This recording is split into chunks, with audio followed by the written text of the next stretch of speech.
Et la Bible dit, car le gain qu'elle procure, la sagesse, est préférable à celui de l'argent, et le profit qu'on en tire vaut mieux que l'or. Elle est bien plus précieuse que les perles, elle a plus de valeur que tous les objets de prix, c'est-à-dire aux yeux de Dieu. La valeur la plus sûre, ce n'est pas l'argent. La valeur la plus sûre, ce n'est pas l'or. La valeur la plus précieuse est appelée quoi? La sagesse. Donc la sagesse a plus de poids que l'argent. Elle a plus de poids que l'or. Mais hélas, dans nos églises charismatiques, nous refutons la sagesse au nom de la spiritualité. Si vous êtes un homme qui prie beaucoup sans sagesse, votre vie ne décollera jamais. Vous jeûnez beaucoup sans sagesse, votre vie ne décollera jamais. Dieu est capable de mettre un trésor dans vos mains et vous le détruisez parce que vous êtes stupide. Parce que justement, vous n'embrassez pas les voies de la sagesse. Vous avez besoin de sagesse pour être à même de coopérer avec justement l'action invisible de Dieu, ou visible même, au travers de votre vie. C'est la sagesse qui le fait.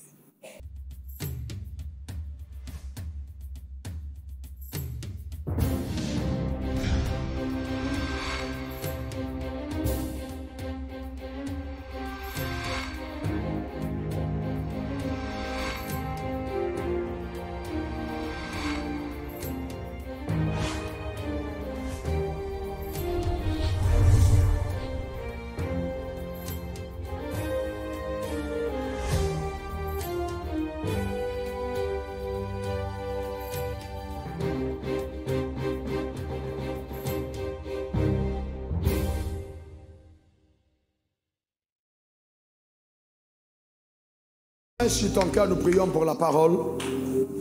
Dieu Tout-Puissant, que ton nom soit sanctifié, que ton nom soit béni, que ton nom soit élevé.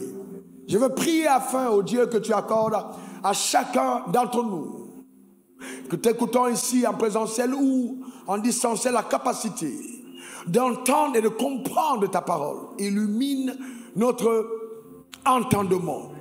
Renouvelle notre intelligence, que les barrières qui jadis étaient érigées par les mensonges de la religion, la tradition, la coutume des hommes s'effritent et tombent.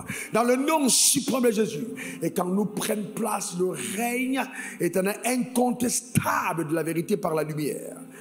Père, que ton nom soit béni. Je mets une demande devant ton trône afin que dans la simplicité du langage, la cohérence du discours, je puisse communiquer cette pensée que tu as déposée en moi. Dans le nom suprême de Jésus, j'ai prié. Que quelqu'un dise Amen 3 fois. Amen, Amen, Amen. Et crois que pendant que j'enseigne, la substance contenue dans la parole se déverse dans ta vie au nom suprême de Jésus. Tu peux t'asseoir dans la glorieuse présence de Dieu. Eh bien, nous allons parler de la sagesse. Nous allons parler de la sagesse qui va préserver ta famille. Nous continuons dans la lancée de Isha. Vous voyez, donc le thème était préserver le modèle divin de la famille. Quand Dieu a parlé à Abraham, notre père, dans Romains 2, Genèse 12, verset 2, 3, il a dit, toutes les familles de la terre seront bénies après toi. Donc Dieu a pensé justement famille quand il a créé l'homme. C'est pour ça qu'il a créé l'homme et la femme et qu'il les a bénis. Il a béni tous les deux. Il a dit, soyez féconds, multipliez, remplissez, assujettissez et dominez. Et je rappelle que je l'ai dit et j'insiste, dans le mandat de Dieu, la domination n'était possible qu'au travers de la famille. Ce n'était pas une domination individuelle, c'était une domination collective. Parce que c'est après la multiplication, le remplissage de la terre que la domination devenait effective. Donc une personne qui manifeste le règne tout seul n'est pas dans l'accomplissement du plan parfait. Parce que Dieu veut que ce règne soit collectif. Est-ce que vous comprenez? C'est pour ça qu'il dit, crois, toi et ta famille, tu seras sauvé. Donc Dieu pense à la famille. Jésus a dit, je prie que tout soit un, qu'il soit parfaitement un. C'est là que le monde saura que vous êtes mes disciples. Donc il y a là la pensée de Dieu d'amener à manifestation au travers des familles de la terre l'évidence de son règne. C'est-à-dire de l'implémentation de sa volonté parfaite, de son système de pensée, de sa volonté suprême sur la terre des hommes. Ça, c'est très important. C'est très important. Et donc, nous ne pouvons pas manifester sur la terre des hommes le règne de Dieu si nous ne coopérons pas avec la sagesse de Dieu. Impossible. Regardez ce que dit Proverbe 3, verset 13 à 18. Heureux l'homme qui a trouvé la sagesse. La Bible dit heureux. Donc quand tu trouves la sagesse te rend heureux. Donc veux-tu le bonheur? Eh bien, trouve la sagesse. La Bible dit, l'homme qui a trouvé la sagesse est heureux. On n'a pas dit l'homme qui a trouvé l'argent est heureux. Tu peux trouver de l'argent et être malheureux. Mais seule la sagesse te permet d'être heureux. Pourquoi? Parce qu'ayant gagné de l'argent et gagnant toujours beaucoup d'argent, je peux vous dire clairement que si vous gagnez de l'argent sans sagesse, l'argent deviendra pour vous une grande occasion de chute. Donc ce qui doit précéder le gain, c'est la sagesse. Vous avez bien compris ça? Et donc, il dit, et l'homme qui possède l'intelligence. Donc celui qui trouve la sagesse est heureux, c'est l'homme qui possède l'intelligence. Alors, il y a une différence entre la sagesse et l'intelligence. C'est quoi la sagesse? La sagesse est la manière de faire de Dieu. La manière de faire de Dieu. Ou alors, la manière de résoudre les problèmes des hommes par Dieu. La manière de résoudre les problèmes des hommes par Dieu. C'est-à-dire quand Dieu veut résoudre un problème humain, sa manière d'agir s'appelle la sagesse. Il y a généralement un grand gap, grand fossé, une grande différence entre la manière de Dieu de faire et la manière des hommes de faire. D'accord? Très bien. Et donc l'intelligence, c'est la capacité de comprendre. Je dis que je suis intelligent parce que je comprends. J'assimile donc. J'aime à dire que l'intelligence dresse le diagnostic et la sagesse fait la prescription. J'explique en français facile. Quand un médecin, vous venez voir docteur, vous lui dites, ah docteur, je suis malade. La première chose que le docteur fera, elle va tout faire pour d'abord diagnostiquer le mal. Pour savoir qu'est-ce que tu as. Est-ce que c'est un paludisme? Est-ce que c'est une toux simple? Est-ce que c'est une grippe? Mais il faut d'abord faire des examens pour diagnostiquer le mal. Donc l'intelligence te permet de dresser le diagnostic. Et la sagesse maintenant va donner la prescription pour que le mal soit totalement résolu. Est-ce que ça va pour chacun d'entre nous? Donc il ne faut pas confondre la sagesse et l'intelligence. Et la Bible dit, car le gain qu'elle procure, la sagesse, est préférable à celui de l'argent, et le profit qu'on en tire vaut mieux que l'or. Elle est bien plus précieuse que les perles, elle a plus de valeur que tous les objets de prix, c'est-à-dire aux yeux de Dieu. La valeur la plus sûre, ce n'est pas l'argent. La valeur la plus sûre, ce n'est pas l'or. La valeur la plus précieuse est appelée quoi? La sagesse. Donc la sagesse a plus de poids que l'argent. Elle a plus de poids que l'or. Mais hélas, dans nos églises charismatiques, nous refusons la sagesse au nom de la spiritualité. Si vous êtes un homme qui prie beaucoup sans sagesse, votre vie ne décollera jamais. Vous jeûnez beaucoup sans sagesse, votre vie ne décollera jamais. Dieu est capable de mettre un trésor dans vos mains et vous le détruisez parce que vous êtes stupide. Parce que justement, vous n'embrassez pas les voies de la sagesse. Vous avez besoin de sagesse pour être à même de coopérer avec justement l'action invisible de Dieu, ou visible même, au travers de votre vie. C'est la sagesse qui le fait. Donc Dieu peut donner à un homme la meilleure des femmes, mais il la détruit par manque de sagesse. Dieu peut donner à un homme, à une femme, le meilleur des maris, mais elle détruit ce mari à cause du manque de sagesse. Dieu peut te donner le meilleur des emplois, mais tu le détruis parce que tu manques de sagesse. La meilleure des opportunités, mais tu la perds parce que tu n'as pas coopéré avec la sagesse de Dieu. Donc la sagesse est vraiment importante.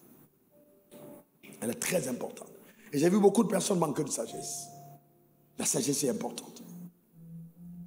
La Bible dans sa droite, verset 16, est une longue vie dans sa droite. Oh, on n'aura peut-être pas le temps d'entrer dans toute la profondeur. Est-ce que vous savez que vous pouvez choisir de vivre longtemps?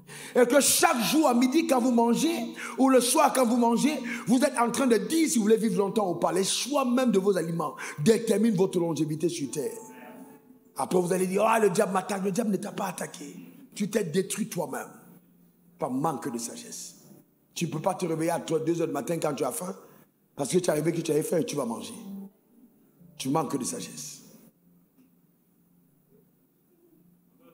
À ta droite, sa droite, une longue vie. Dans sa gauche, la richesse et la gloire. C'est-à-dire que, là, vous voyez, la richesse est engendrée par la sagesse. Donc ça veut dire que quand vous voyez quelqu'un de riche, cette personne a été sage. Vous comprenez? Donc quand vous voyez quelqu'un qui a de la richesse, la sagesse est la mère de la richesse.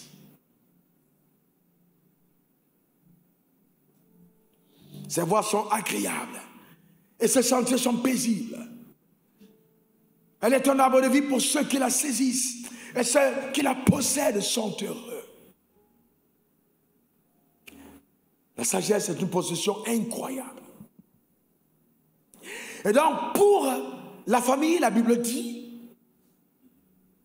Proverbe 24, verset 3 à 7, c'est par la sagesse qu'une maison s'élève. Pour qu'une maison s'élève, on a besoin de sagesse. Donc, si tu veux que Dieu bénisse ta maison, qu'elle s'élève et que ta maison soit distinguée, tu as besoin de sagesse.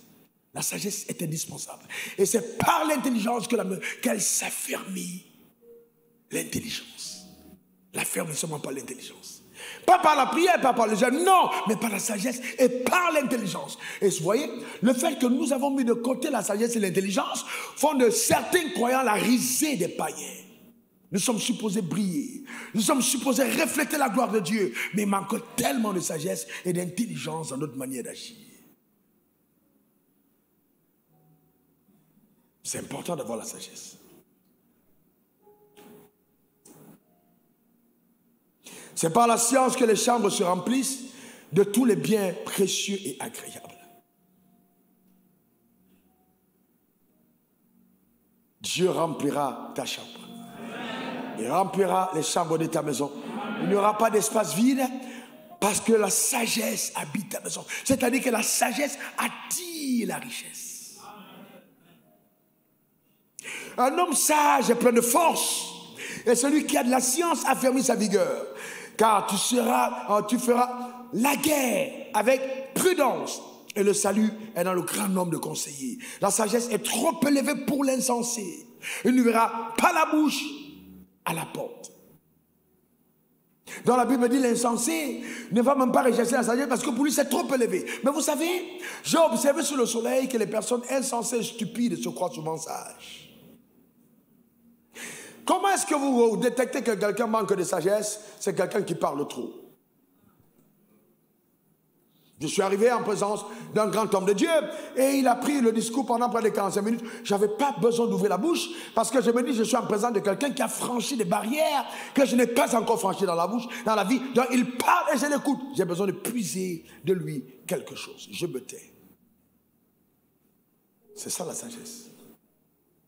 C'est pas pour rien que Dieu vous a donné 2 oreilles et une bouche. Des grands leaders doivent apprendre à tirer la puissance qu'il y a dans le silence qu'exige à certains moments la sagesse. Restez calme. Écoutez avant de parler. Ne parlez pas avec précipitation. Ne parlez pas comme les insensés. Pensez, réfléchissez avant de parler. Alors, dans la famille, vous allez vous rendre compte que ces conseils que je vous donne seront extrêmement importants. Extrêmement important.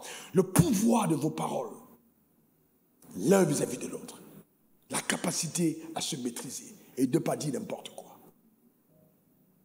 Et donc allons-y, quand on parle de bâtir une famille, vous savez, quand on parle du choix de bâtir une famille, toute personne qui veut construire parle de fondement. Dis pour moi fondement. Encore fondement. Les fondements sont importants, très importants. La fondation a plus de poids que la maison sur laquelle elle repose. Mais hélas, beaucoup de personnes, voyez-vous, on le regarde seulement sur l'édifice, mais ne considèrent pas la solidité de la fondation, la sagesse. Un jour, un homme dont la femme n'était pas en odeur de sainteté avec sa mère, comme c'est le cas dans 8 mariages sur 10, parce que la mère considère qu'elle a souffert pendant 9 mois avec son enfant et qu'une femme qui apparaît, on ne sait d'où elle vient, va commencer à s'enjailler du succès de son fils. Donc quelque part, c'est comme si la femme devient une légitime rivale. Donc quand la mère arrive dans la maison, la belle-fille, ce sont des moments où même quand elle ne jeûne pas, elle commence à jeûner. Parce qu'elle sait qu'il y aura un tourbillon, il y aura une secousse. Et Dieu sait que l'attachement que les hommes ont envers leur mère et comment il est difficile pour un homme de pouvoir défendre sa femme devant sa mère. C'est très difficile. Ne pensez pas que c'est quelque chose de facile. Extrêmement difficile. Et quand vous avez des mères encore qui ont un esprit de sorcellerie, c'est plus... Je n'ai pas dit sorcière, j'ai dit esprit de sorcellerie. Donc c'est un esprit de manipulation, de contrôle et de domination qui maîtrise leur fils. Donc quand le fils veut parler, elle frotte simplement ici pour dire, n'oublie pas qu'il y a eu un cordon ombilical et que nous avons été reliés quelque part. Le gars reste calme et la femme transpire même en pleine clim. Elle dit, hé, j'ai chaud.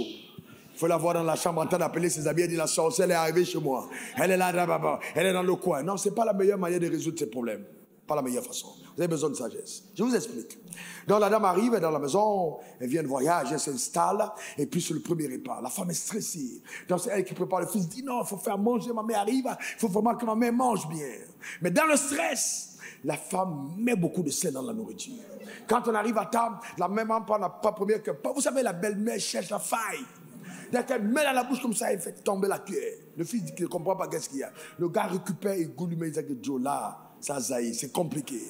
La situation est devenue extrêmement compliquée. Alors tout de suite, il se souvient que son pasteur lui a parlé de sagesse. Alors il dit, je vais mettre la sagesse en application. Seigneur, qu'est-ce que tu aurais fait? Il demande, passez-moi un peu de... Il dit, chérie, donne-moi un peu de sel. La femme le regarde. Il dit, mais tu sais que j'aime beaucoup le sel. Et il verse le sel dans la sauce. Il ajoute le sel, il tourne, il goûte, mais là il dit, ah, là maintenant c'est... Il dit, attends, c'est à cause de ma maman, toi aussi, mets-moi le sel ici.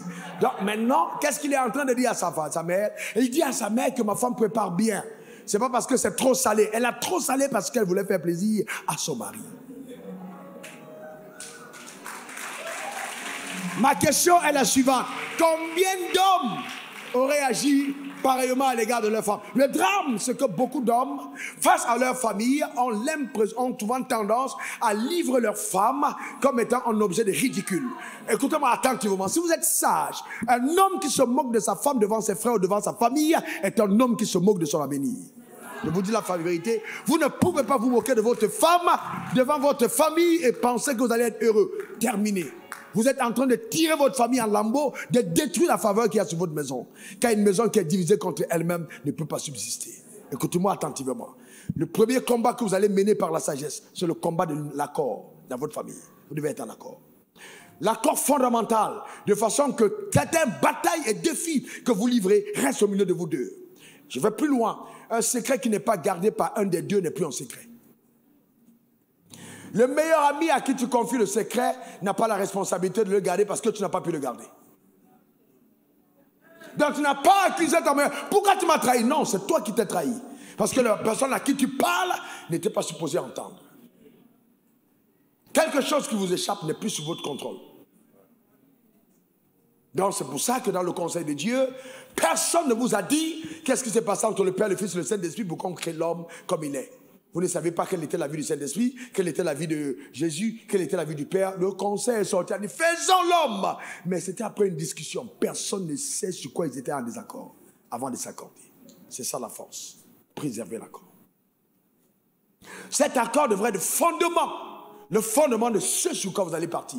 Et c'est pourquoi, frères et sœurs, écoutez-moi attentivement, la vie étant spirituelle, vous ne devez pas bâtir une famille sur le prisme de la dimension charnelle. Non, allez plus loin.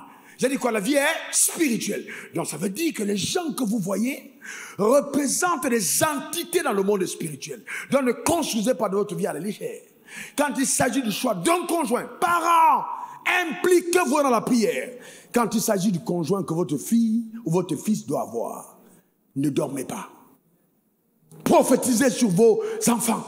Car le monde dans lequel nous sommes est dangereux. Nous sommes dans une ère où le monde est infiltré. On a des satanistes à l'église. Et je vais vous lire quelque chose. Hein, Samuel, écoutez. Je ne veux pas vous faire peur, j'essaie de vous dire la vérité. Donne-moi ton meilleur amen. Et moi, je prophétise sur ta vie que même si tu voulais te tromper, ton mariage, ce fiançailles va se briser avant le mariage. Au nom suprême de Jésus. Tu n'entreras pas dans cette union aussi longtemps que la personne qui est en face est un envoyé de l'enfer. Donne-moi ton meilleur amen. Dis encore amen. Et je profite pour dire à quelqu'un qu'il y a des gens qui te quittent parce que Dieu a voulu que tu sois heureux. Il y a des séparations programmées par le ciel. Tu as prié pour garder, mais Dieu dit, laisse passer. Si Dieu te racontait tout ce qu'il t'a caché, tu allais rester ici jusqu'à la nuit. Tu n'aurais même pas eu le temps. Tu n'aurais même pas trouvé les mots pour dire merci. Donne-moi encore ton meilleur amen. Dieu est un Dieu tellement sage et tellement intelligent. Tellement sage.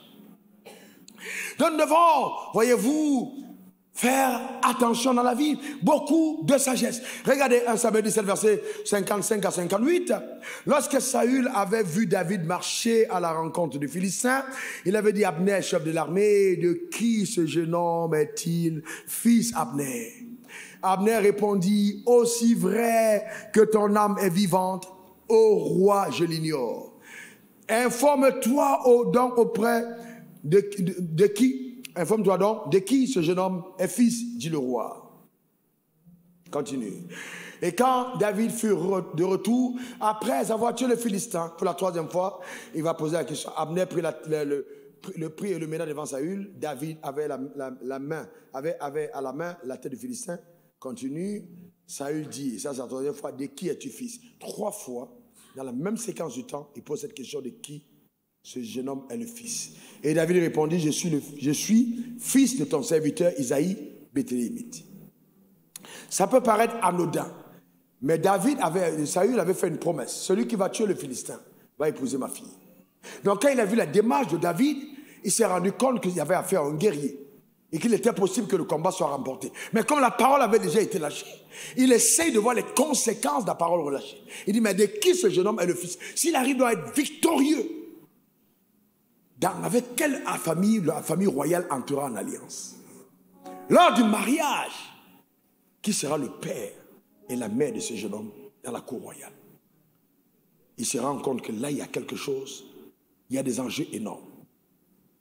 Donc, c'est peut-être, voyez-vous, dans le monde contemporain, on dit, ouais, elle me plaît, elle est belle, je l'aime bien, quand je la vois, je vais l'épouser, je m'en fous des avis de mon père et de ma mère. Tu n'as qu'à t'en foutre des avis du père et de la mère, c'est peut-être ton problème. Mais il faut bien que tu saches que jamais tu ne vas épouser un homme ou une femme sans épouser le Dieu de ses pères.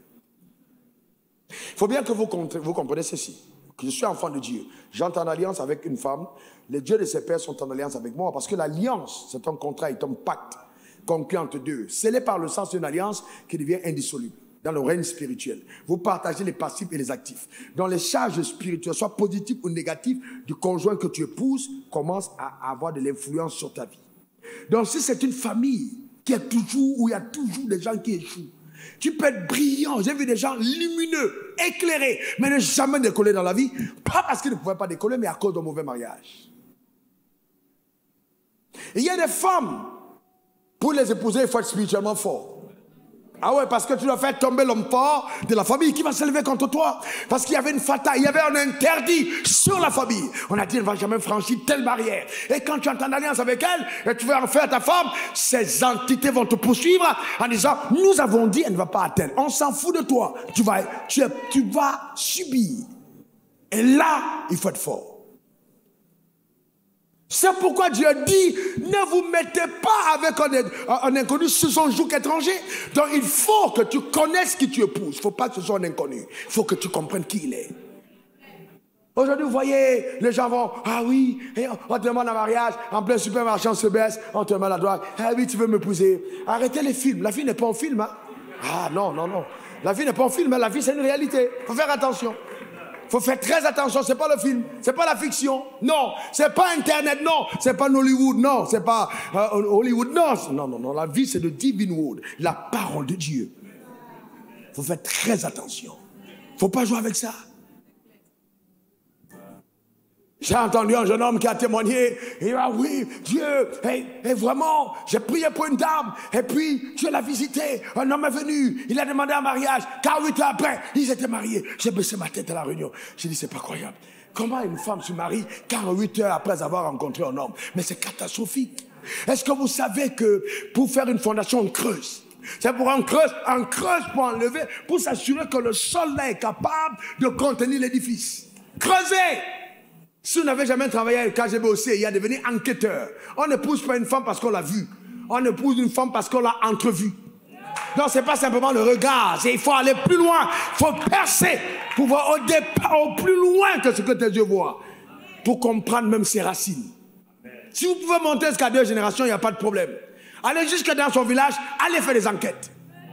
Comment finissent les femmes de ce village? Parce que le sort de votre femme est relié au village où elle vient, la famille à laquelle elle appartient. Mais c'est l'aîné de nouveau, c'est un autre problème. Mais jusque-là, le diable n'est pas obligé de respecter la loi. Le diable étant hors la loi. Il va combattre jusqu'à ce que la Bible dit vous n'avez pas à lutter contre la chair et le sang. Ça veut dire, même quand on est né de nouveau, il y a des luttes. Frère, les croyants qui ne luttent pas, ils perdent leur temps. Vous n'allez jamais obtenir des choses sur le soleil. Je vous donne deux témoignages. L'apôtre Motomo, je lui ai demandé, dans sa présence, puisque c'est ton... J'ai connu son église il y a 20 ans, je prêchais à l'imiter à la Borne. C'est une église très sélecte, une grande église à Kinshasa. Et il avait une église en face. Bon, je voyais ses photos, j'ai écouté une fois son message à la télé. Je trouvais que c'était un gars qui était vraiment équilibré dans la parole, un homme de foi. Mais bon, son église était en face. Et je suis venu quelques temps après, j'ai demandé à mon ami, j'ai dit, mais le pasteur qui était en face, il m'a dit, ah bon, il a déménagé, et puis il a ajouté certaines choses. L'église était devenue extrêmement grande. Près de 60 000 personnes le dimanche. Donc chaque dimanche, c'est plus que le stade de Fort-Boigny. Les gens sont pleins. Il n'y a plus de personnes dehors que dedans. Les gens sont remplis. Et donc, je lui ai demandé pendant qu'on parlait, parce qu'il a demandé à me voir. Avec insistance, ça fait 3 fois qu'il insiste à me voir. Et donc, il a demandé à me voir, j'ai dit, bon, je vais partir. Et je lui ai demandé qu'est-ce qui s'est passé entre le moment où vous êtes là pour arriver à là. Il m'a dit, écoute, pasteur, devant notre église, il y avait des gens qui vendaient des beignets. Moi, je ne savais pas qui ils étaient. Il y avait des frères à l'église, on leur a donné l'espace. Ils vendaient des beignets. Quand les gens venaient à l'église acheter des beignets, c'était des bons beignets. Un jour, je suis allé en retraite, je demandais à Dieu qu'est-ce qui se passe parce que l'église est vide. Et il a dit une chose, les gens mouraient dans l'église. Quand quelqu'un se lève et qu'il commence à être un donateur, il commence à être engagé, il meurt. Donc les gens étaient découragés, donc les gens tremblaient. Donc finalement, les gens fuient l'église parce qu'on dit les gens meurent. Et ce n'est pas simple. Donc il allait en prière. Et donc il a été visité. Un ange lui est apparu, selon ses dires. Et on lui a dit, voilà le problème. Il y a des sorciers dans l'église. Un homme de foi. Il y a des combats, si vous ne les livrez pas, Dieu ne fera pas à votre place. Le règne spirituel est un peu sévère. Hein? Et exigeant, je veux dire. Et donc, il a commencé à prier. Toutes les extensions avaient le même problème. Il a remporté le combat contre les sorciers. Et il y a une dame qui a confessé, qui a avoué après le combat. Et là, l'église a connu une explosion. Et Dieu lui a donné maintenant l'orientation sur un message à prêcher pendant, insister là-dessus pour permettre l'explosion. Voilà comment ils ont explosé. J'étais touché. Mais ça fait que la même semaine, j'ai reçu un coup de fil. Un autre pasteur, cette fois que je connais très bien, qui est un ami, dans son église, le pasteur assistant qui est passé à ça depuis plus de 10 ans, plus, on a découvert récemment qu'il est franc-maçon. Donc il est à l'église, il impose des mains aux gens, il est franc-maçon, assis confortablement. Quand on parle à l'an, il est aussi dans Hondaba, mais il est dans son mouvement. Vous comprenez ce que je suis en train de dire? Très bien. Alors, c'est pas tout. Dans l'église, le responsable de l'intercession, lui-même, c'est un sorcier, et toutes les femmes qui tombent enceintes, les grossesses sont aspirées.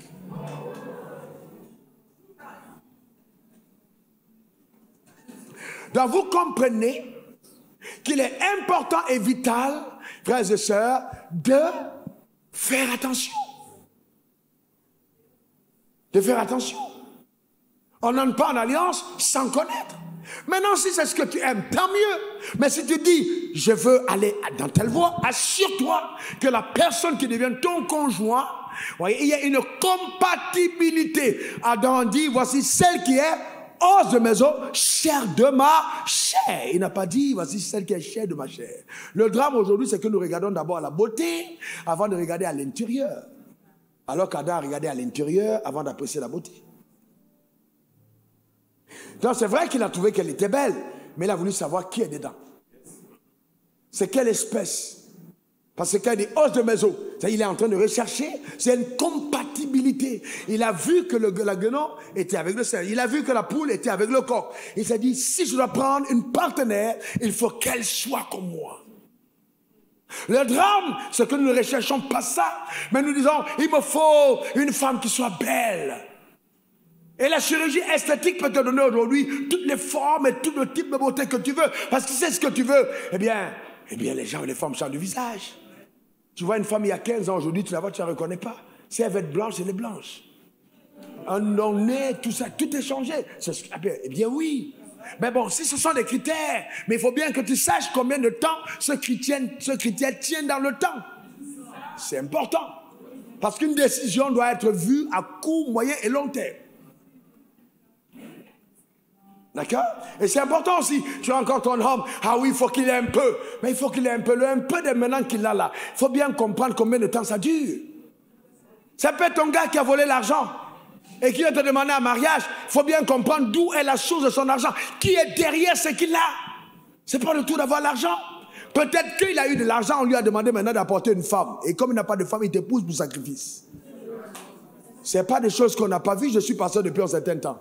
Et vous ne pouvez pas savoir le nombre de pays que j'ai déjà fait, dans combien d'églises je suis parti, le nombre d'histoires que j'ai entendues. C'est incroyable. La vie qu'on mène là, elle n'est pas simple. C'est pour ça que l'attachement à Dieu doit être quelque chose de très profond. Dans le fondement, spirituellement, bâtissez avec sagesse. Bâtissez avec sagesse. Il faut vous assurer. Même à l'église, priez. Je vous autorise. Demandez à Dieu, montre-moi, Dieu, qui est mon pasteur. Ne mets pas ta tête sous n'importe quelle autorité. Aie la conviction, sache qui est ton pasteur. Il est qui? Ah oui, tu ne peux pas prendre ta vie, ta femme, tes enfants. Venez vous asseoir dans l'église sans savoir qui est le monsieur qui est en face. Demande à Dieu qui est cet homme. Parle, que Dieu te parle, que Dieu t'instruise. C'est clair et net. Faut pas, votre vie est tellement précieuse qu'il ne faut pas jouer avec. Jamais. Vous comprenez ce que je dis? Jamais jouer avec votre vie, jamais de la vie. C'est ça le drame. C'est qu'aujourd'hui on est là, tellement superficiel, tellement charnel, que nous nous privons de l'écoute de la voix du Saint-Esprit. Et c'est pourquoi les gens sont ballottés et emportés à gauche, à droite, sans aucune productivité. La sagesse, dis après moi la sagesse. Vous savez, quand vous avez de la lumière en vous, quand vous avez de la lumière en vous, comme je disais à quelqu'un, quand je parlais à quelqu'un avant-hier, je disais, chaque fois que je pense à toi, je pense aux lumières. Vous savez, les gens qui ont des lumières sont des personnes que Dieu distingue. Le drame, c'est que nous pensons que c'est parce qu'on est spirituel qu'on est distingué. Dieu distingue la lumière.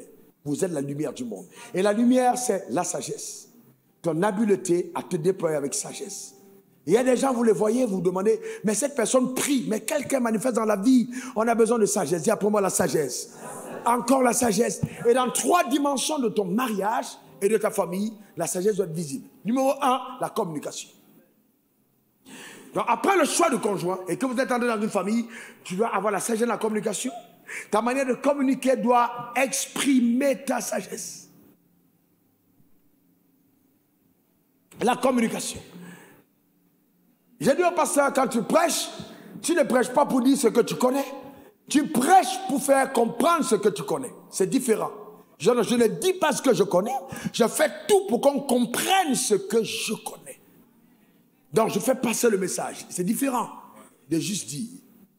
Il faut que le message passe. C'est ça la communication. On parle pour se faire comprendre. Et donc, si vous avez un partenaire de vie, vous avez une famille, vous devez comprendre que rechercher l'accord, rechercher l'entente, rechercher la paix vous est profitable à vous. Vous ne pouvez pas être en guerre, le mari avec la femme, les enfants contre les parents et penser que vous serez heureux. Jamais on ne peut être heureux dans la division. C'est pas possible. Recherchez la paix. C'est important. Est-ce que vous savez que Dieu ne nous a pas appelés à avoir raison, il nous a appelés à être en paix? J'ai eu, j'ai parlé devant Mère TV, j'ai eu une affaire où au départ, on avait signé des contrats, c'est lui qui a signé tous les contrats et tout. Et puis après, à la fin, les gens ils m'accusent d'avoir payé l'argent. Bon, écoutez, je ne sais pas par quelle magie ils ont fait et tout, on allait au tribunal et tout, ils n'ont pas gagné tous les procès. Terminé. Je suis en train de prier et puis Dieu me dit, je ne t'ai pas demandé d'avoir raison. Je t'ai demandé d'être en paix. C'est très fort, hein? C'est pas d'avoir raison, mais c'est d'être en paix. Est-ce qu'après avoir gagné les procès, tu es en paix avec eux? Ouais, parce qu'il y avait une guerre, c'était tendu. J'ai dit, Seigneur, qu'est-ce que je lui dis? Non, je t'ai dit, si quelqu'un demande ton manteau, tu donnes ta tunique. Quelqu'un te dit, fais la joue gauche, tu donnes la joue droite. Waouh, c'est une parole trop forte. J'ai dit, d'accord. Très bien. J'appelle le réveil, je lui dis, ok, voici ce que Dieu m'a dit. Demande-leur qu'ils fassent son document, ils reconnaissent que ce qu'ils faisaient, c'était du faux, ils signent tout, et puis bon, je vais leur donner quelque chose. Ça m'a coûté 50 millions de francs CFA. 50, devant Dieu, il est là. 50 millions. C'était terrible, c'était dur. Mais vous savez après ça quoi? Les personnes que j'ai eues sont même pas comptables. Chaque fois que vous embrassez le chemin de la paix, chaque fois que Dieu embrasse le chemin de la sagesse, chaque fois que vous faites ce que Dieu vous demande, ce qu'il y a devant, vous ne pouvez même pas imaginer. Vous ne pouvez pas imaginer. Vous ne pouvez pas imaginer. J'ai signé un contrat incroyable où les partenaires, on veut 2 milliards. Les partenaires me demandent 500 millions. Il y a 2 milliards à côté, on ne veut pas les 500 millions de 2 milliards, on prend les 500 millions. Vous avez vu ça où? Mais quand Dieu te ramène sur le sentier que tu as emprunté, et il dit, c'est parce que tu m'es agréable que cette faveur t'accompagnera. Donc c'est très important. La sagesse a plus de poids que l'argent. Dans la famille, ce n'est pas qui gagne, non, mais c'est qui lutte pour que la paix soit préservée. Voyez-vous? Très bien. Pour préserver la paix avec les hommes, Dieu a envoyé son fils, il n'avait pas tort. Est-ce que Dieu avait tort? Non. Dieu avait tort? Répondez-moi, est-ce que Dieu avait tort? Mais qui est mort à la croix? Son fils. Qui a donné? C'est Dieu. Est-ce qu'il était bête? Non. En tant que leader, préserver la paix doit nous coûter quelque chose. Et c'est là où l'ego de l'homme est vraiment engagé. Voyez-vous, c'est important. Dans la communication, puisque je recherche le bien de mon partenaire, je dois tout faire pour ne pas heurter quand je parle. Je ne peux pas parler à une femme et puis je crie sur elle, et puis je l'insulte le matin et le soir. Je dis chérie, chérie, non, c'est pas possible. Vous savez, c'est juste effroyable. Quand vous détruisez la femme sur laquelle vous montez, en fait, vous vous insultez vous-même. Comment pouvez-vous vous déshabiller devant quelqu'un que vous avez insulté? Vous n'avez pas de dignité. Vous n'avez pas de dignité. Et donc devant tes amis, tu dis, hey, va là-bas, vilain là. Hey, devant tes amis, tu ne peux pas te permettre de parler. Moi, un homme qui méprise sa femme en ma présence ne peut rien faire avec moi. Parce que c'est quelqu'un de dangereux. Si c'est avec ta femme que tu fais ça, avec moi tu vas faire quoi? Donc, voyez-vous, donc c'est important, la communication. Quand vous parlez à votre femme, en public comme en privé, ayez là du respect. C'est votre femme, vous lui montrez de l'affection dans votre manière de parler. Ça ne vous coûte rien de lui. Le petit nom que vous avez donné à la mairie, gardez-le. L'affection, là, ce n'est pas parce que tu es content, c'est parce que tu dois le faire. Quand tu amènes ta voiture à la station d'essence, elle a besoin de carburant. Est-ce que toi, tu bois le carburant? Est-ce que tu aimes manger? Est-ce que acheter le carburant, ça te plaît? Non, mais tu vas mettre le carburant parce qu'il faut que ça roule. Il faut bien comprendre que ce qui fait carburer ta femme, ce sont les mots affectifs, les mots doux, l'attention, les émotions. Tu es belle, regarde comment tu habilles rouge, j'aime ta coiffure, regarde comment tu... Elle passe devant toi depuis le soir, là, tu regardes que la télé. Elle est en train de te montrer sa tête, tu n'as même pas apprécié. Le jour où tu parles, c'est que, mais toi, c'est quoi cette coiffure que tu as fait sur la tête? Qu'est-ce que ça te coûte quoi d'apprécier quand c'est bien? Ma chérie, j'aime trop ta coiffure. Ou non, tes boucles là aujourd'hui, tu as tué, c'est compliqué. C'est pas compliqué, c'est simple. Ah non, mon père ne savait pas faire ça. Ton père ne savait pas faire ça. Qui est ton père aujourd'hui? C'est ça le vrai problème. Et voyez-vous, et nous prenons l'héritage, ce faux héritage de nos pères qui nous a amenés en arrière, et nous amenons ça dans nos vies. C'est aussi simple. Ah non, moi, non, et moi, non, non, non, non, laisse tomber. Notre Père qui est aux cieux. Tu as un nouveau Père. Vous comprenez? C'est différent. Combien de femmes sont malheureuses à cause de leurs hommes? Et plus grave, il y a des hommes qui communiquent avec des coups de poing. Hé, coups de poing. Non, la brutalité. Non, vous ne devez pas, quelle que soit la réponse de votre femme en face, si vous êtes à coup d'argument, fuyez. Parce qu'en fait, c'est pour ça que les femmes intelligentes ne restent pas longtemps dans le mariage, parce qu'elles sont intelligentes et elles ont aussi montré qu'elles sont trop intelligentes. Souvent, une femme intelligente, on fait comme si elle est bête. Par moment. David a fait comme s'il était fou pour sauver sa vie. Souvent, il faut faire comme si tu es bête. Il ne faut pas toujours montrer que tu connais trop. Parce que les hommes sont très mal à l'aise avec les femmes qui sont toujours en train d'avoir des arguments qui dépassent leur niveau de... À un certain moment, la tête commence à... Parce que lui, il a envie de savoir qui règne. Quand quelqu'un est chef d'État, ça ne veut pas dire qu'il est plus intellectuel du pays. Hein. Mais tous les professeurs agrégés viennent monsieur le chef d'État. Même quand c'est un gars qui n'a pas de diplôme. Même s'il est venu par coup d'État et qu'il a renversé tout le monde. Quand il est monsieur le chef d'État, tout le monde se possède. Mais votre honneur, excellent, l'immortel, tout le monde se possède. C'est ça l'autorité. Est-ce que quelqu'un comprend? C'est clair et net. Amen. Donc c'est important. Donc, important dans la communication de savoir, madame, que tu parles à ton leader. Tu parles à ton mari. Tu parles à l'autorité. Il y a une manière de parler. On ne parle pas n'importe comment. Je n'accepte jamais que ma femme me parle en tournant le dos. En me parlant en avançant, il dit, madame chérie, tu parles à ton mari. Arrête-toi. Regarde-moi et parle-moi. Tu ne me parles pas comme ça. Non, tu te retournes et tu me parles. Ah, ça c'est clair. Madame, tu t'arrêtes. Chérie, retourne-toi. J'ai dit de retourner. Maintenant, si à la deuxième fois, tu ne t'es pas... J'ai dit de te retourner, tu me parles. Voilà. Si tu retournes. Parce qu'il faut bien comprendre que l'autorité s'exerce souvent dans la fermeté. La fermeté, ce n'est pas de la violence. La fermeté va aider la personne qui veut dérégler à se remettre dans les rails. C'est clair et net. Vous devez être ferme. En tant qu'enfant. Et les enfants, on ne rentre pas ici à 21h. À 21h, celui qui est dehors n'entre plus dans cette maison. Est-ce que c'est clair? C'est clair. Très bien. C'est pas ça, c'est négocier pas. La fermeté. Le drame, c'est que beaucoup de nous avons grandi dans un environnement où nous ne connaissons pas l'autorité. Et l'autorité est incarnée par l'homme. Lui, le chef. Dans la communication, on fait attention à ça. On ne parle pas au chef comme si on parlait à n'importe qui. D'accord? On peut souvent à la fin du culte, on se claque la main. Oui, on rigole tous. Mais mon gars, il ne faut pas te tromper. Je ne suis pas ton camarade. Vous comprenez? On a des cultures là. Ah oui, Raoul. Bon, c'est pas le problème. Mais il y a une manière de prononcer Raoul là, ça me fait quand même un problème. Tu vois, non, sérieusement, ça fait un problème. Il y a des cultures où ça m'embête. Et vous allez vous rendre compte que dans ces cultures, les gens sont déréglés. C'est comme ça qu'après, on ne sait plus si on est garçon, si on est femme, si on est femme, si on est garçon. Ça part de là. Quand vous ne respectez pas l'autorité, vous déplacez les bornes. Et il y a des choses qui ne vont plus bien. C'est un chef, c'est pas... C'est un chef. Simple. C'est pas compliqué. Vous comprenez ça? Simple. La communication. Et dans cette communication, vous comprenez, le besoin de ta femme, c'est de savoir qu'elle est aimée. C'est l'affection. Quand je parle d'amour, c'est l'affection. Montrer à ta femme que tu l'aimes. Ça la met en sécurité. Beaucoup d'entre nous, filles, on n'a pas grandi dans un environnement où on a été aimés. Souvent, les parents ont été, ça allait à gauche, à droite. Les gens ont grandi dans des troubles affectifs incroyables. Il y a une telle demande que quand elle rencontre son homme, elle se dit, waouh, maintenant j'ai quelqu'un. Et le gars l'a bien blagué pendant les fiançailles. Il a ouvert la porte, il a dit, ouh, je suis au ciel. Mais dès qu'ils se sont mariés, le lendemain pour aller à l'église, chérie, tu es où? Je suis déjà à l'église, tu vas me trouver. Le gars est parti depuis, il a oublié. Vous comprenez? Amen. Alléluia. Et c'est là où elle se réveille. Elle se réveille, le gars dit à l'église. Toute la romance est terminée. Voyez-vous, mais c'est la maturité. Et je vais dire à un homme que les engagements que tu as pris ne tiennent pas compte de la fluctuation des événements. Tu t'es engagé à aimer une femme, quelque chose qui arrive, tu dois lui montrer de l'amour. Ça, ce n'est pas négociable. Ah non, tu te comportes comme ça, je ne peux plus dans le poche. Mon gars, comment est-ce possible? Tu n'as pas d'argent parce qu'elle s'est comportée comme ça. Dieu t'aurait envoyé à Williamsville depuis longtemps parce que ton comportement que tu as eu là, peut-être tu serais déjà mort. Mais si Dieu te fait miséricorde, il faut faire miséricorde aussi, non? C'est pas ça? C'est simple. Voyez-vous, sachant que demain vous allez être ensemble, pourquoi ça sert de faire des problèmes inutiles?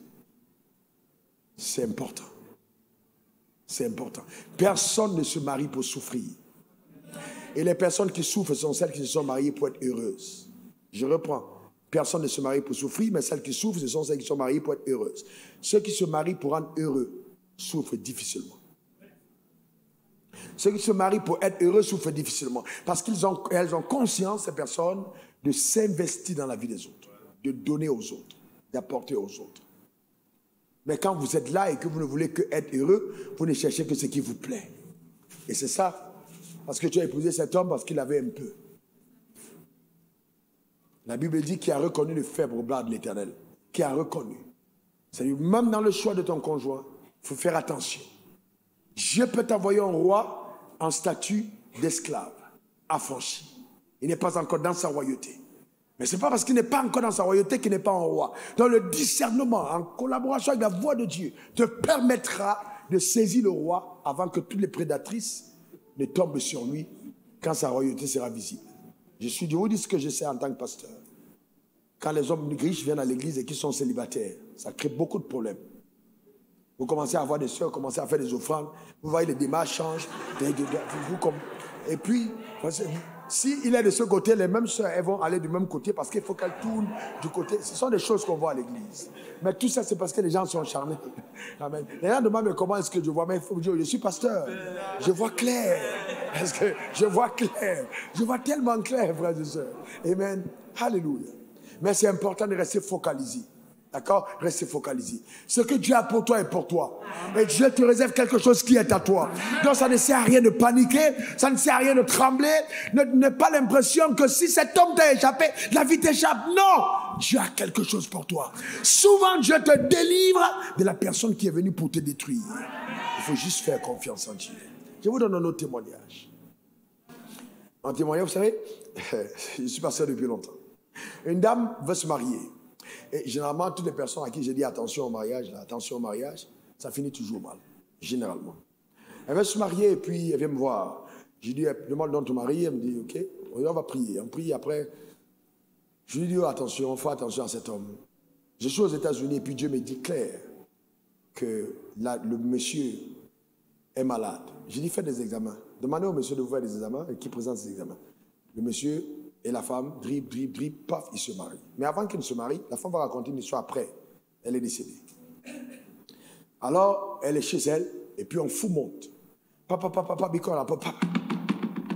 Et puis il ouvre la porte. Elle ouvre la porte. Le fou dit, à l'immeuble, le pasteur te parle, tu ne veux pas écouter. Le pasteur te parle, toi vous êtes comment là? On te dit les peuples, fou, hein? Frappe à sa porte. La dame est sûre que c'est une de des filles qui veulent épouser le gars qui a envoyé le fou. Elle dit, tu es marié, tu es vaincu. Elle s'est mariée. Quelque temps après, comme le gars n'a pas dit qu'il était malade, elle a attrapé la maladie. Ils ont continué de vivre ensemble. Quand elle découvre qu'elle est malade, ça va ronger. Mais vous savez, quand vous désobéissez à la voix de Dieu, le mal va plus vite. On l'a enterrée. Elle est morte. Il y a des choses avec lesquelles on ne joue pas. Il y a des choses avec lesquelles on ne joue pas. Donc cette communication est importante. D'accord? Ne soyez pas la communication. Même avant le mariage, communiquez, faites savoir, annoncez, dites aux personnes qui doivent le savoir. Dites aux personnes qui doivent le savoir. Dites-le maintenant, il te bat, dis-le. Il vient chez toi la nuit, dis, pasteur, il veut venir chez moi la nuit. Dis-nous maintenant. N'attends pas la fin, il peut être trop tard. Ce que tu caches, ça va t'avaler. Ça va t'avaler. Je te dis la vérité. Ensuite, la communication en ce qui concerne vos rapports sexuels. Mesdames, écoutez-moi très bien. Ton besoin affectif, ton besoin, c'est l'affection. Le besoin de l'homme, lui, c'est le respect, mais qui se manifeste aussi par vos rapports sexuels. Parce que l'homme, lui, c'est plus de sexe. Voyez-vous, c'est plus de sexe. La femme, c'est plus affectif. C'est pourquoi, voyez-vous, les problèmes qu'on règle. Ah, je ne sais pas pourquoi, elle se refuse à moi, elle ne veut pas se donner à moi. Là-dedans, il y a détecté, si vous voulez, dans la psychologie, ce que j'ai fait. Quand une femme se refuse à un homme, ça peut être un signal du fait qu'elle manque d'affection. Et elle a l'impression d'être violée toutes les nuits. Et souvent, quand elle pleure, tu penses que c'est parce qu'elle a un plaisir. Elle pleure parce qu'elle souffre. Elle n'est pas entendue. Et tu es tellement brutal qu'elle ne sait pas comment faire pour dire qu'elle est misérable. Ce n'est pas parce que tu es sur elle que tu es en elle.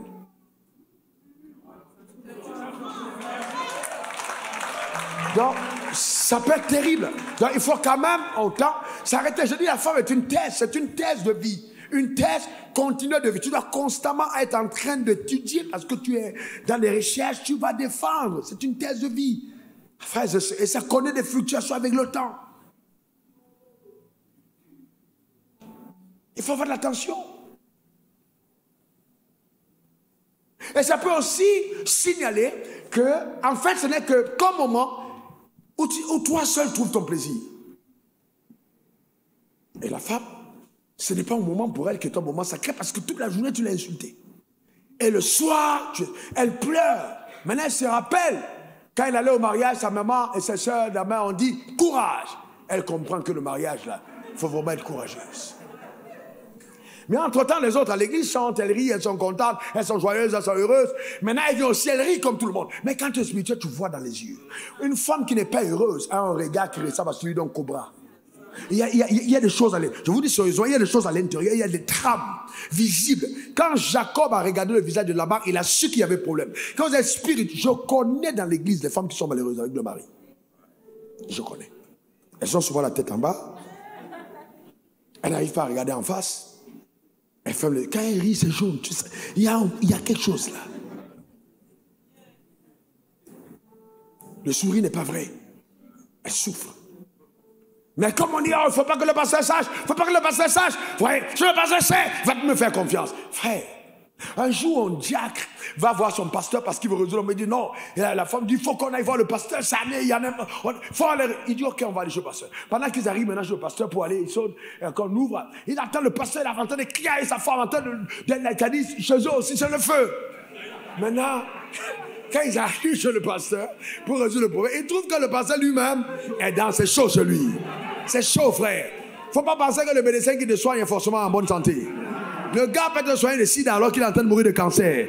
Mais son aptitude en tant que médecin fait qu'il te soigne, mais lui-même il est en mal. Quelqu'un doit le soigner. C'est clair, c'est ça la vie, l'humilité. C'est ça la vie. C'est ça la vie, mon frère. Confrontez vos problèmes. Ne pensez pas que votre position au niveau vous empêche de confronter des problèmes. Confrontez-les. Dans la vérité. Donc, le moment du sexe est un moment révélateur. Je peux aller plus loin. Souvent même, l'indication de la lubrification de votre femme peut vous donner des indices. Il y a des femmes qui deviennent frigides, de douleur de l'âme. Le corps n'est plus en phase avec l'âme. Une sécheresse apparaît parce qu'elle souffre. Parce qu'il y a des choses que Dieu te donne comme indicateur de l'adhésion de ta femme. Donc quand tu te rends compte qu'il n'y en a plus, tu t'arrêtes pour que vous parlez. Il y a quelque chose qui ne va pas. Soit, si on est dans le monde, soit c'est plutôt le mari. Quelqu'un d'autre l'a déjà récupéré et son âme est attachée à lui. Tu dois être en même d'écouter le corps. D'écouter le corps. Parce que si, au moment du langage affectif, c'est le chauffeur, c'est le gardien, c'est le voisin, c'est le patron qui lui donne le langage affectif, qu'elle attend, alors la station de carburant, ce n'est pas la totale, c'est cher. Parce que quand vous... Non, mais sérieusement, vous riez. Mais ma soeur, si tu vas à la station et que la station c'est totale, il n'y a pas de carburant. Tu vas aller où? À Shell. Le mari qui est total n'a pas de carburant. Shell a le carburant, on va récupérer le carburant à Shell. Parce qu'il faut rouler. C'est ça le vrai problème. Pourquoi est-ce que Dieu dit tous les jours, éloigne-nous la tentation? Pourquoi? Parce que on y est confronté. Dans une femme qui vient aussi au lit, oh non, j'ai tout le dos une fois, 2 fois. Il ne faut pas oublier, le mari a besoin de carburant. S'il n'a pas carburé à Total, il va carburer à Shell. Dans tous les cas, avec la pression, il doit carburer.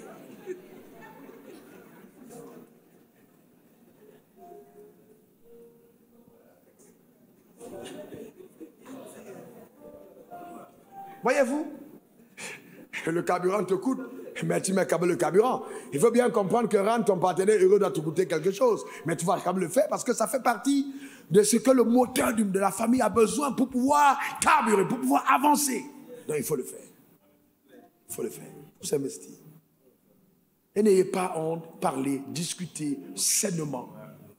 Sainement, c'est la vie. Il y a ceci de dramatique, c'est que les gens sont amis et quand ils se marient, ils sont ennemis. J'arrive pas à comprendre. Ils sont mariés, amis. Maintenant qu'ils se marient, ils sont ennemis. Ils n'arrivent plus à parler avec leur conjoint des affaires de la vie. Discutez. Ton collègue de service n'est pas ton mari, c'est pas lui que tu parles sexe. Parle avec ton mari. Discutez clairement. Qu'est-ce que la Bible dit? Asseyons-nous. N'ayez pas honte. Tu es né de ça. Si ton père n'avait pas fait ça, tu ne serais pas né. Tu es né de ça. Vous devez en parler. Sainement.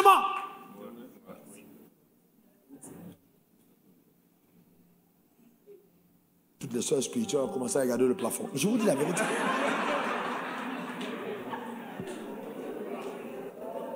On est d'accord, n'est-ce pas? Donc, il y a cette communication qui doit exister. Ensuite, il y a l'argent. L'argent. L'argent. L'argent. Ils étaient, vous voyez, la Bible dit, ils deviendront une seule chair. Donc, moi, je crois à la communauté, je ne crois pas au fait. Non, je crois à la communauté. C'est pourquoi j'ai vu ça m'accompagner. Je donne mon modèle, mais il y a plusieurs modèles. Je crois au fait, d'abord, le principe d'être ensemble. On ne peut pas être marié et puis avoir des choses à séparer. Si vous êtes vraiment marié selon Dieu, vous avez tout en commun. C'est à vous. Et comme je vous l'ai dit, dans la sagesse, il faut comprendre que si je suis en relation avec Daniel, ok, et Dieu veut donner quelque chose à Daniel, sachant peut-être que si ça vient par elle, ça peut déstabiliser mon autorité. Parce que si elle a beaucoup, peut-être elle va pouvoir avoir tendance à être élevée. Dieu va faire venir ça par moi pour préserver son humilité. Donc ce qui vient chez toi n'est pas forcément de toi. Ce qui vient chez toi n'est pas forcément de toi. Ça peut venir chez toi, mais c'est de ton conjoint. Ce qui est venu chez Marie n'était pas d'elle, c'était de Joseph. Donc c'est important de comprendre, d'assimiler cette vérité et de respecter le fait que Dieu peut te faire signer un contrat à cause de ta femme. Dieu peut te faire signer un contrat à cause de tes enfants. Il ne faut pas penser que non, c'est moi, non, frère. Il faut être l'humilité. Quand la tête mange, c'est jamais pour la tête. Il n'y a pas d'estomac dans la tête. Il n'y a pas d'estomac dans la tête. Mais c'est la tête qui marche. C'est elle qui résonne. Et il y a le goût, mais c'est pas, l'estomac n'est pas chez elle. Et tout le corps est nourri de ce que la tête consomme. Donc si vous êtes une tête qui ne lâchez pas à l'autre partie, vous êtes un monstre. Parce que quand vous consommez, c'est pour que toute la famille soit épargnée. Donc dans ton salaire, il y a le salaire de ta femme dedans. Il y a le salaire de ta femme dedans. Il y a le salaire de ta femme dedans. Le salaire de ta femme est dans ton salaire. Le salaire de ta femme est dans ton salaire. À la fin du mois, tu dis, madame chérie, voici ta part. Voilà ta part. Voici ta part. Ta part est là. C'est pas non, moi je fais tout dans la maison. Toi tu fais quoi? Tu voulais qu'elle fasse quoi? Mais si elle a fait... Non, ma femme, parce que ma femme ne travaille pas. J'ai dit, elle fait quoi? Non, elle s'occupe de la maison. J'ai dit, mais son travail. Vous savez que les femmes qui vont au bureau préfèrent le bureau que travailler à la maison. Vous savez ce que c'est occuper la maison? Veiller à la maison, que tout est propre, les rats doivent repasser, tout est dit, les endroits sont propres. Maintenant, il y a des femmes aussi qui restent à la maison, elles sont devant la télé. Hé, Marima, oh, non, là, il faut qu'on prie pour la délivrance de ton foyer. Amen. Là, tu non. Ah ouais, vous comprenez ce que... Non, il y a le sens des responsabilités. Que Dieu bénisse ta vie. Que Dieu bénisse son être. Et que Dieu te donne de coopérer avec sa sagesse au nom suprême de Jésus et qu'elle sublime ton existence, qu'elle te permet d'être heureux et comblé. Le bonheur, c'est quelque chose qui se travaille et qui s'entretient par le biais de la sagesse. On n'est jamais heureux tant qu'on n'est pas sage. Je vous dis la vérité, il faut de la sagesse. Dieu peut te donner tout ce qu'il y a d'extraordinaire, mais tu as la vie la plus calamiteuse parce qu'il t'a manqué de sagesse, de gestion du trésor que Dieu t'a accordé. S'il te plaît, valorise ce que tu as. Premièrement, ta vie. Deuxièmement, ton alliance avec Dieu. Troisièmement, tes avoirs. Quatrièmement, les alliances dans lesquelles tu es entré. Valorise et apprécie. Apprécie énormément. Valorise ce que Dieu t'a donné. Et fais grandir tout ce qu'il y a de divin qui est entré dans ta vie. Et tu verras combien le ciel va te faire un bien extraordinaire. Je me suis rendu compte dans la vie qu'en cherchant le bien des autres, Dieu m'a fait tellement de bien. Tellement. Les personnes les plus extraordinaires de ma vie sont celles qui sont entrées sous forme de demande d'aide. Je vous dis, reprends. Elles sont entrées dans ma vie sous forme de demande d'aide. Elles sont venues demander de l'aide. Elles sont aujourd'hui les personnes les plus stratégiques de ma destinée. Les plus importantes, consistantes. J'ai vu une personne d'entre elles qui est venue demander de l'aide, qui est venue poser un problème. Et parce que moi j'avais le cœur d'aider, sorti 1 milliard pour donner à l'église anonyme. Pour dire le terrain que vous voulez acheter, voilà ma contribution, mais personne ne doit savoir que c'est moi. Ça vient de quelqu'un qui a un cœur. Mais ces choses-là se provoquent par la sagesse. Ne cherchez jamais dans la vie à tirer toujours la fortune de votre côté. Essayez de rendre d'autres personnes heureuses. En poursuivant ça, Dieu vous donnera tous les moyens qu'il faut. Vous comprenez ce que je veux dire? Tous les moyens. Et vous savez, c'est ça le bonheur. Regardez, maman, avec vos enfants, comment vous faites? Combien de nuits blanches avez-vous enduré pour que les enfants grandissent? La vie, c'est ça. En certains moments, il faut un sacrifice pour que quelqu'un d'autre devienne quelqu'un au travers de vous. C'est ce que la vie nous enseigne. Donc, entre hommes et femmes, ne tuons pas ça. Ça, c'est vraiment important. La notion de sacrifice. On va baisser nos têtes, on va prier. Tu vas lever ta voix, tu vas parler à Dieu. Que vraiment la sagesse de Dieu t'habite en toutes choses. Qu'elle t'habite, qu'elle t'habite, qu'elle t'habite, qu'elle t'habite, qu'elle t'habite, qu'elle t'habite en toutes choses, cette sagesse. qu'elle soit profondément ancrée dans ton âme, désire-la. La Bible dit, si vous manquez de sagesse, demandez à Dieu qui vous en donnera. Dieu dit, je donne la sagesse à qui demande la sagesse. Demande la sagesse de tout ton cœur. Prie, afin que même dans le déploiement de ton entreprise, le déploiement de ta famille, de ton ministère, de l'éducation de tes enfants, que la sagesse t'habite. Que la sagesse t'habite, qu'elle t'habite dans la gestion de ton argent, dans la gestion de ton temps. Que la sagesse t'habite, que tu ne sois pas quelqu'un qui donne accès facilement à Satan, mais qui donne le soin à Dieu de passer par toi pour accomplir ce qu'il a résolu d'avance. Élève ta voix pour la sagesse, la sagesse, la sagesse. Que tu construises avec Dieu par sagesse. Que tu ne sois pas un agent de Satan, un agent de Satan. Quelqu'un qui collabore inconsciemment avec les puissants des ténèbres. Élève ta voix, parle à Dieu de tout ton cœur. Demande de toute ton âme que Dieu t'aide. La sagesse pour bâtir, pour construire, pour te développer, pour t'élever. La sagesse, la sagesse, la sagesse. Au nom suprême de Jésus, la sagesse pour reconnaître les exigences de son identité, Qu'est-ce que Dieu exige de l'homme, exige de la femme, exige du mari, de l'épouse. Qu'est-ce que Dieu exige des enfants? La sagesse pour coopérer avec les exigences de Dieu selon l'identité qui est nôtre en cette saison. On demande la sagesse, la gestion des connexions, la gestion des rapports, la gestion même des partenaires, la gestion des clients. La sagesse dans le nom suprême de Jésus, la sagesse. Élève ta voix, crie à Dieu, demande la sagesse. Que cette sagesse te permette d'aller loin dans la vie et que rien ne vienne faire l'ombrage à l'accomplissement des glorieux plans arrêtés par Dieu, préconçus, arrêtés dans le nom suprême de Jésus. Mais bien au contraire, que la bénédiction de l'Éternel en tout temps et en tout lieu t'accompagne. Tu es comblé, tu es béni. Que le Seigneur te garde, que sa main soit sur ta vie au nom suprême de Jésus.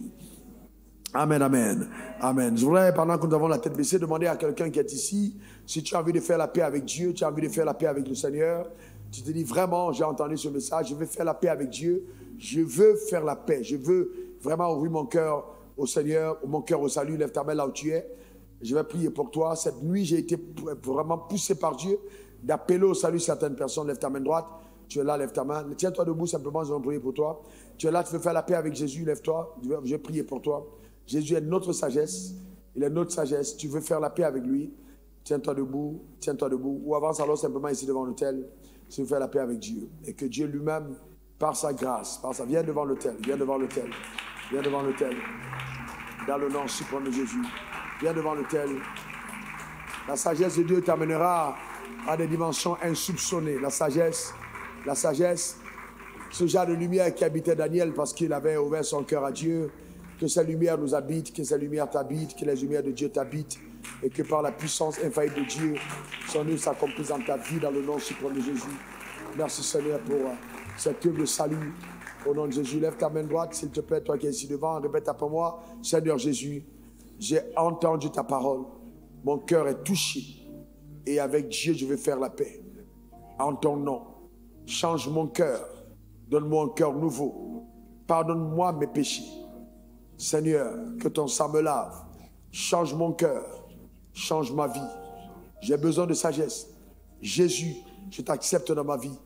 Transforme-la radicalement pour ta gloire et que ma vie ressemble sur la terre au dessein arrêté par toi, mon Créateur. Au nom suprême de Jésus. Amen. Amen. Amen. Alors je déclare établi sur ta vie en vertu des saints pouvoirs que Dieu m'a souverainement conféré la manifestation de sa gloire. Que Dieu change radicalement ta vie par cette prière au nom suprême de Jésus. Amen. Recevez cette fiche. Recevez ces fiches. Que Dieu vous bénisse abondamment.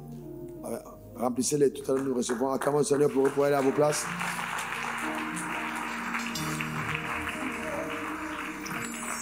Je te donne. Que chacun d'entre nous fasse une prière de consécration de sa vie. Je te donne mon cœur. Parle à Dieu. Je te donne tout ce que j'ai, ce que je suis. Je te donne ma vie. Je te donne mon cœur.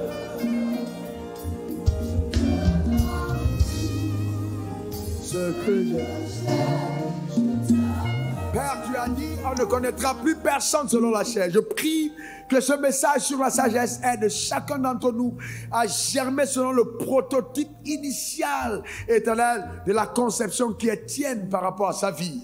Je t'en supplie, que ta main se déploie avec force au nom suprême de Jésus. Et que Père, par ta grâce, au travers de la miséricorde, nous puissions grandir et nous développer. Je prie pour les leaders que nous sommes, hommes comme femmes, que notre leadership, éternel de Dieu, soit coloré de ta sagesse divine, afin, ô Dieu, que nous portons des résultats éloquents qui glorifient ton nom sur la terre des hommes. Révèle-toi en nous, chacun selon l'identité de sa fonction.